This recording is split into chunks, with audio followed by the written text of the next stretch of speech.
with the Pampered Chef here, coming to you live from my kitchen here in Brookings, South Dakota.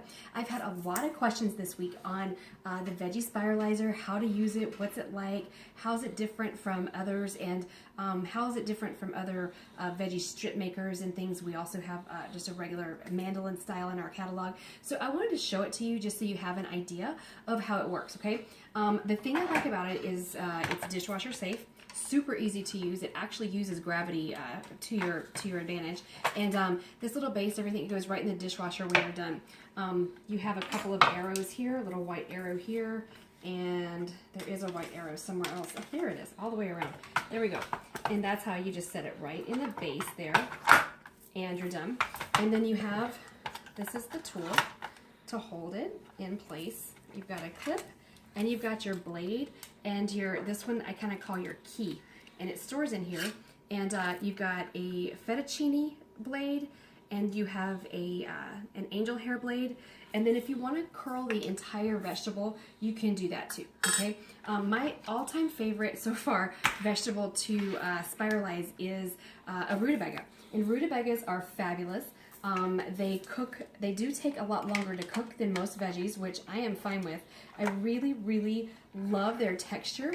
They don't get all soggy and slimy, and they actually really and truly cook like a noodle. When you're eating it, it feels like a noodle. The texture's there, and it's possibly one of the densest pieces of produce in the supermarket, okay? And it actually looks like a true root, okay? So this is the outside of it. It's kind of covered with wax, and so I do peel that off, just so you know. I do that, and then what it exposes, I'm just going to go right in my garbage here. What it exposes is a beautiful, kind of a creamy colored flesh, and it's a very mild flavor. It has almost a slight, sort of a citrusy taste to it, but again, very mild. It plays really nicely with almost every sauce I've ever put with it, and I love making just a cream pesto sauce with just a little bit of sour cream and some different, a couple of different maybe flavored oils, and of course your fresh basil, fresh garlic, some of those things. I'll throw some fresh tomato in there too. So, and again, I'm just peeling this just like a potato, okay? And then now that I've got my blade in here and I've got it locked down, I'm going to take the guard off right here, all right?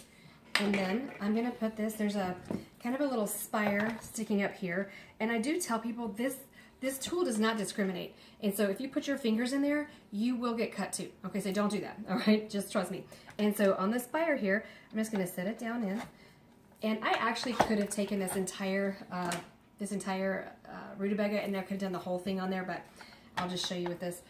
And then I'm going to just start turning, and look at what comes out of here.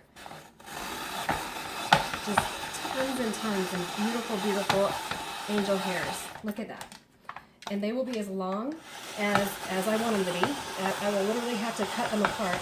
So, and this is one of the things that's just unbelievable. I love doing sweet potatoes too. I really am particular about texture. I'm not a huge fan, honestly, as popular as they are, of zucchini noodles, because to me, once you cook them down, they just feel so it takes 2 seconds, and I feel like they're overcooked no matter what I do to them. But they're still very nutritious, and a lot of people love them, so I'm going to show you that. Okay, look at this. Look at this. It's just beautiful, beautiful noodles, and it has tons of fiber. Rutabaga is actually very good for you. So take that. I'm going to pop it in my bowl here. All right. Now, the next thing I'm going to do, I'm going to pull this up and off. I'm going to show you, let's see here, just some yellow squash. But I'm going to show you the yellow squash with a fettuccine cut. Again, I always, when I'm changing out the blade, I always put the guard on, just for safety. It keeps my hands out of trouble, and I like that. We don't need no trouble up in the kitchen, do we? So no, indeed. I'm just inserting the key back in, tightening it down with the toggle, and I cannot wait for y'all to see all the new products that are coming out soon. One of the most beautiful product releases I have ever seen. Oh, I said yellow. Here we go. Put it down, push down, and there we go. I can't even see what I'm doing here. Check this out. I always have to turn it so y'all can see it. Look at that. Just beautiful fettuccine. Just coming on. think of all the fun things you could do with that. I definitely would enjoy some basil and a little bit of Alfredo sauce with that. Yum. All right, last but not least, I'm going to show you guys. Again, I'm going to put my garden. And I've had a lot of friends and just customers that have told me they've tried other spiralizers in different stores, even high-end places, and what they have found is they're fine as long as they're doing something super soft like a zucchini or a yellow squash like I just did. But when they try to do something dense like a sweet potato or a rutabaga, like my favorite one is, they end up having major issues and it won't work. So I want to just show y'all this. Now I'm just going to curl the zucchini here just to kind of show y'all. Am I going? There we go. Here it's coming out. So, and if you're, obviously you've got some super awesome thin slices here. And I love these. I love to put these on a sheet pan and I'll spritz them with a little oil and toast them down with some Parmesan cheese. And this is just what it does on the thin slice. It just makes a nice even thin cut out of it. Great for topping off salads. And obviously you could use that as a pasta as well. So there they are. I just wanted to show those to you. I hope that helps and answers a few of your questions.